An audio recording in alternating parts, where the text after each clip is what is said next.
Hello दोस्तों, नमस्कार। आपका फिर स्वागत है आपके अपने चैनल मेजर कंप्यूटर पॉइंट के यूट्यूब चैनल में। आपका मैं हार्दिक स्वागत करता हूं।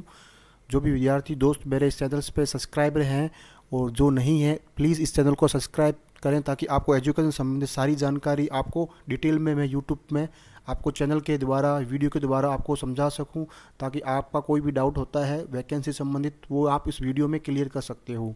जैसा कि आप स्क्रीन पर देख रहे हो, अभी जस्ट कल का ही नोटिफिकेशन है 27 अप्रैल का, जिसके अंदर राजस्थान हाईकोर्ट में एक नई वैकेंसी आई है। जिस वैकेंसी पोस्ट का नाम है आपके सामने स्क्रीन पे बता रहा हूँ। ये एक एग्ज़ाम निकाला है आपके हाईकोर्ट ने, जिसमें एक वैकेंसी का नाम है आपका reference assistant and library restore. ठीक है, तो ये जो वैकेंसी है लाइब्रेरी एंड रेफरेंस असिस्टेंट की जो वैकेंसी है, इस वैकेंसी में पहली बात है कि कौन इसका फॉर्म भर सकता है। क्या 12वीं पास वाला भरेगा या ग्रेजुएशन वाला भरेगा? फॉर्म कौन भरेगा? तो पहले मैं आपको विद्यार्थियों ये आपको डिस्कस बताता हूँ कि ये वैकेंसी किसके लिए है, इसका फॉर्म कौन भर सकता है और कौन नहीं भर सकता। तो पहले मैं आपको ये डाउट क्लियर कर रहा हूँ। ठीक है, गवर्नमेंट की वैकेंसी है, राजस्थान हाईकोर्ट की वैकेंसी की सबसे बड़ी खासियत ये होती है कि ये राजस्थान हाईकोर्ट बहुत ही जल्दी एग्ज़ाम करवाता है, फटाफट भर्ती है। अधीनस्थ बोर्ड या आरपीसी जो भर्ती कराता है उसमें थोड़ा टाइम लगता है। इसके अंदर आप अच्छी तैयारी करते हो और टाइम पे आपको 6 मंथ के अंदर ही आपको क्या मिल जाती है, ज्वाइनिंग मिल जाती है। तो राजस्थान जो हाई कोर्ट है अपनी पर्सनल भर्ती लेता है, इससे अधीनस्थ बोर्ड से या आरपीसी बोर्ड से कोई लेना देना नहीं है। ठीक है, तो ये अपनी पर्सनल भर्ती लेता है, खुद ही एग्ज़ाम करवाता है और खुद ही पोस्टिंग देता है। तो इसमें अगर 6 मंथ या 8 महीने के अंदर आपको ज्वाइनिंग मिल जाती है। अगर आप पढ़ाई करते हो तो फास्ट जॉब है। तो आप अपने बात करते हैं इसमें कौन सी वैकेंसी जो कल इसका नोटिफिकेशन हाईकोर्ट ने जारी किया है। तो मैं वो बताऊँ, reference assistant and library restore. ठीक है, तो ये लाइब्रेरियन क्या है? लाइब्रेरियन जो भी अभी अभी क्रेज चल रहा है, पिछले 5-6 सालों से लोग लाइब्रेरियन के कोर्स कर रहे हैं। तो आपके जो कोटा यूनिवर्सिटी है वो भी ये लाइब्रेरियन का कोर्स करवाती है। ठीक है, और भी यूनिवर्सिटीज़ है वो भी लाइब्रेरियन का कोर्स कराती है। लाइब्रेरियन का मीन्स हो गया पुस्तकालय। आपकी जो भी गवर्नमेंट जॉब है वहाँ कहाँ पे आएगी? जो भी डिस्ट्रिक्ट लेवल पे हर गवर्नमेंट के जो भी लाइब्रेरी होती हैं, प्राइवेट लाइब्रेरी होती है आजकल हर सिटी के अंदर, बट जहाँ लाइब्रेरी पुस्तकालय गवर्नमेंट के हैं तो वहाँ आपको मेंटेन के तौर पे रखा जाएगा असिस्टेंट के रूप में, चाहे एलडीसी हो, चाहे ऑफिस मैनेजमेंट में हो, चाहे आपको लाइब्रेरी का मेंटेन करना है। तो ये पोस्ट का काम क्या है? आपको लाइब्रेरियन संभालना है। बहुत ही अच्छी जॉब है। तो ये लाइब्रेरियन वाली जॉब और रेफरेंस असिस्टेंट की इसी प्रकार की जॉब निकाली है, जिसके अंदर ये कह रहा है कि आप अगर आप 2 साल काम करोगे तो फिक्स आपको 14,600 मिलेंगे। फिर आपको जो भी बनता है आपकी सैलरी आराम से 30 से 25 हज़ार रुपये हो सकती है। तो अच्छी है, गवर्नमेंट की जॉब है। तो ये इसमें सब पहली बात है कि सैलरी आपको 2 साल तो कम मिलेंगे, फिर आप फिक्स हो जाओगे। 2 साल के बाद आपका जो भी प्रोविडेंट जो ट्रेनिंग वाला होगा वो कंप्लीट होने के बाद आपको फुल सैलरी मिलेगी, जो आपकी सैलरी 25 से 30-35 के बीच में होगी। फिर बढ़नी है सैलरी। तो ये आपके सबसे किसकी सैलरी क्या, मैंने आपको सैलरी बता दी है। फिर आगे बढ़ते हैं कि इसके फॉर्म कैसे भरे जाएंगे। तो ये फॉर्म आप ई मित्र के द्वारा भर सकते हो।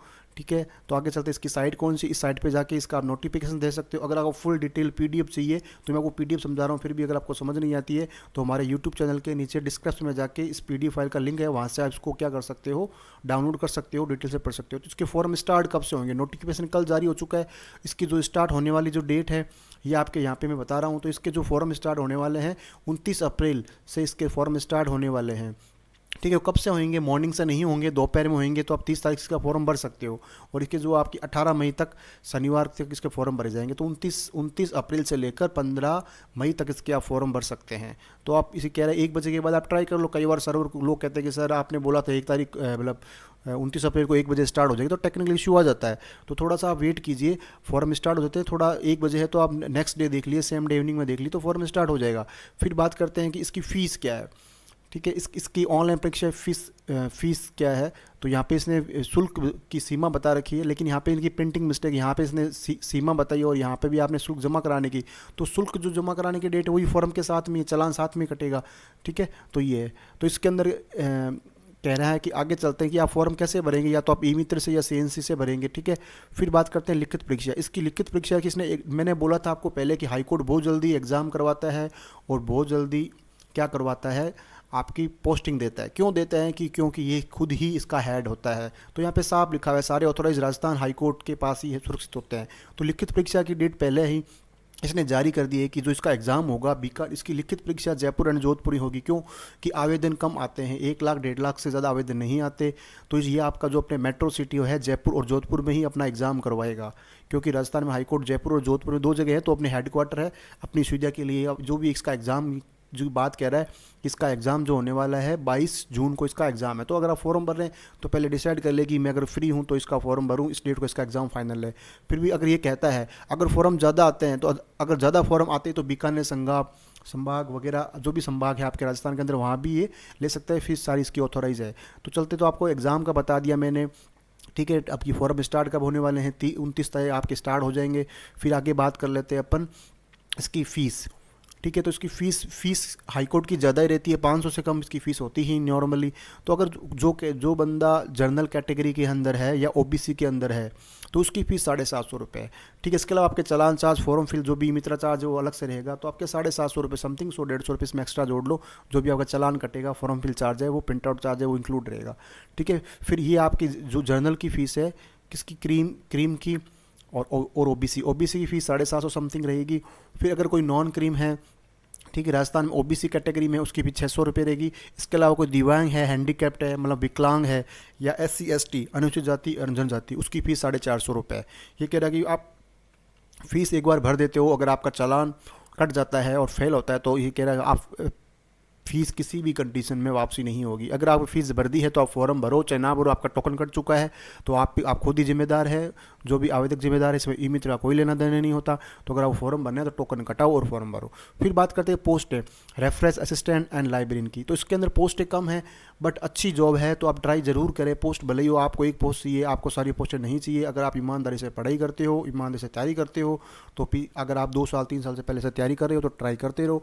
अगर आप फ्रेशर है तो भी फॉर्म भरो, कि जितने आप कंपटीशन दोगे, जितनी आपका अनुभव होगा, प्रैक्टिस होगा, जब भी सक्सेस होगा। पहली बार फॉर्म भरने से कोई भी बंदा सक्सेस नहीं होता, बहुत ही कम चांस में बंदे सक्सेस होते हैं। तो इसके अंदर रेफरेंस असिस्टेंट की 3 पोस्ट है, इसमें जर्नल की है तो जर्नल इसमें फाइट कर सकता है, बाकी इसकी कैटेगरी पोस्ट नहीं है। फिर आपकी लाइब्रेरी जो भी है रिस्टोर, ठीक है, रीस्टोर का मीन्स हो गया लाइब्रेरी का जो भी आपका ऑफिस होगा वहाँ आपको ये जॉब करनी पड़ेगी। तो इसके जनरल के अंदर आपकी 14 पोस्ट है, जिसके अंदर 4 वुमेन की है, एक विडो कोटा है, एक एक्स सर्विसमैन है। अगर ये कैटेगरी बंदे अगर नहीं आते हैं तो आपको ये सीट अलॉट हो जाएगी। इसके लिए EWS की सीट्स है। अगर जनरल कैटेगरी में जिसकी फैमिली इनकम 8 लाख से कम है तो वो हमसे EWS बना के EWS का फ़ायदा ले सकता है।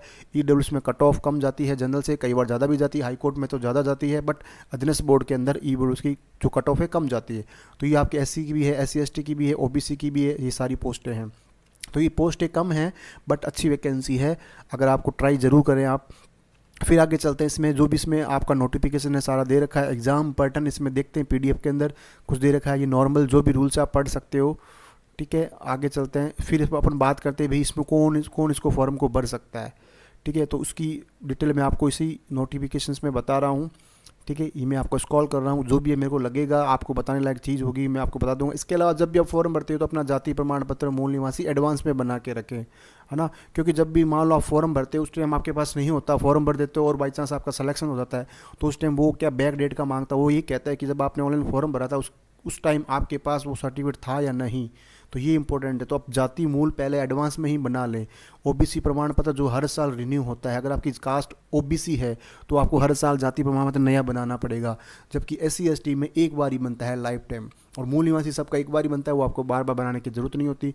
तो मेन अपन बात है आपका मिनिमम एकेडमिक क्वालिफिकेशंस क्या है, कौन भर सकता है। तो यहाँ पे लिखा हुआ है candidate must process degree of graduation and bachelor of library science for any university. तो कोई भी यूनिवर्सिटी है जो गवर्नमेंट से परमिशन लेती है तो उससे आपके पास क्या होना चाहिए, बैचलर ऑफ लाइब्रेरी का कोर्स होना चाहिए, प्लस ग्रेजुएशन कंप्लीट होनी चाहिए। ग्रेजुएशन में आपकी BA BCom BSc होनी चाहिए, प्लस साथ में एंड में लिखा हुआ है कि बैचलर ऑफ लाइब्रेरी साइंस। क्योंकि लाइब्रेरी की जॉब है तो जिन लोगों की लाइब्रेरी के कोर्स रनिंग में चल रहे हैं वो भी इसका फॉर्म भर सकते हैं, और जिनकी कंप्लीट है वो भी भर सकते हैं। तो बैचलर और मतलब जिसका B.Lips बोलते हैं इसको, B.Lips शॉर्ट के अंदर, तो बैचलर ऑफ लाइब्रेरी जो स्टूडेंट कर रखी है वो उसका फॉर्म भर सकते हैं।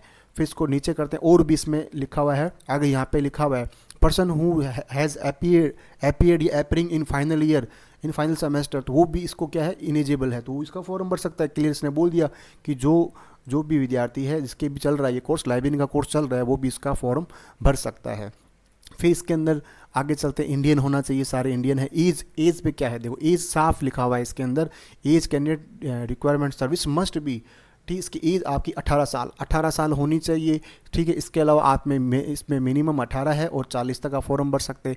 एज कैलकुलेशंस कैसे करेंगे, तो अगर आपको कोई भी वैकेंसी के अंदर एज कैलकुलेशंस करनी है तो आपको क्या करना है, अपने नया टैब खोलना है गूगल क्रोम के अंदर, वहाँ पे एज कैलकुलेशंस करनी है। एज कैलकुलेशंस कैसे करोगे आप, एज कैलकुलेटर खोलो अपने मोबाइल के अंदर, गूगल क्रोम के अंदर, वहाँ पे एज कैलकुलेट कर लो, क्या आप फॉर्म भर सकते हो। तो इसके अंदर आपकी कट ऑफ डेट दे रखी है कि ये जो आपकी जो एज काउंट करेगा 1/1/2025 से करेगा, एडवांस ले रहा है।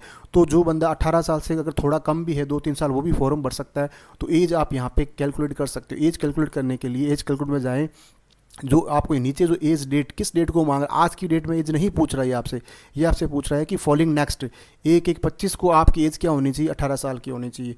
तो आप यहाँ पे लें 1/1/2025 को विद्यार्थी 18 साल का होना चाहिए। तो अगर देख लो आप यहाँ पे जैसे 2003 करते हैं, 3 में अगर जो स्टूडेंट है क्या वो फॉर्म भर सकता है, तो अपन कैलकुलेट कर लेते हैं। बिल्कुल, दो जो है 3 साल का है वो 2025 के अंदर 21 साल का हो जाता है। तो आप इसमें जो भी आपकी डेट, यहाँ पे आपकी डेट, यहाँ पे जो एज कैलकुलेशन होती है वो आपके यहाँ पे 18 से ज़्यादा होनी चाहिए, 18 से एक दिन भी कम नहीं होना चाहिए, क्योंकि सॉफ्टवेयर में आपका फॉर्म एक्सेप्ट नहीं होगा। तो मैंने आपको एज 18 और 18 से 40 कर सकते हैं, और जो 17.5 के वो भी एज कैलकुलेट में अपना चेक करके, अगर एज 18 पूरा हो रहा है, क्योंकि एडवांस ले रहा है, ये आज की डेट में 18 का नहीं कर रहा है, ये कह रहा है कि 1/1/2025 को नेक्स्ट ईयर अगर है तो वो बंदा भी मतलब 17 वाला या 17.5 वाला भी इसका फॉर्म फिल कर सकता है, और फ्रेशर है उसमें जुड़ सकता है। तो ये आपके हाईकोर्ट की पूरी वैकेंसी है। फिर बात कर लेते हैं इसमें सिलेबस में क्या आएगा।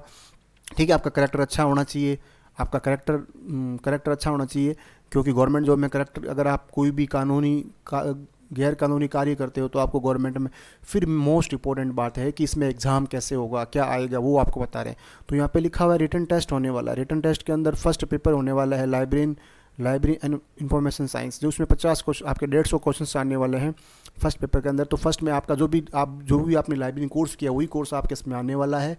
ठीक है, जिसके अंदर आपको जो मार्क्स हैं वो बता रहा है 150 ऊपर लिखे हुए हैं, नीचे लिखे हैं। सेकंड पार्ट में आपका basic knowledge of the computer. मैंने बोला है कंप्यूटर बहुत ज़रूरी है, अगर आपने RSCIT कोर्स नहीं किया हुआ है कर लें, क्योंकि यही क्वेश्चंस बार बार आते हैं और डिग्री भी काम आती है। तो इसके अंदर RSCIT कंपलसरी नहीं है, लेकिन एक आपका जो पेपर आएगा बेसिक कंप्यूटर के, आपके 50 क्वेश्चन आएंगे, 200 नंबर का होगा, जिसमें लाइब्रेरी के 150 क्वेश्चन आएंगे और 50 क्वेश्चन आपके कंप्यूटर के आएंगे। तो कंप्यूटर इंपॉर्टेंट है, जिसको भी कंप्यूटर वीक है, कंप्यूटर नहीं आता है, तो हमारे जो भी मेजर कंप्यूटर पॉइंट इंस्टीट्यूट है उसमें आप संपर्क कर सकते हैं। और इसके अंदर बता रहे हैं कि ये आपके मार्क्स हैं, और मिनिमम मार्क्स लेके आने उसका भी बता रखा है। तो 2 घंटे का एग्जाम होगा, आपके इसमें 200 क्वेश्चन आएंगे। तो आपके इसमें मेन पूरा लाइब्रेरी है प्लस कंप्यूटर इसमें मोर इंपॉर्टेंट है, 50 क्वेश्चन के आ रहे हैं।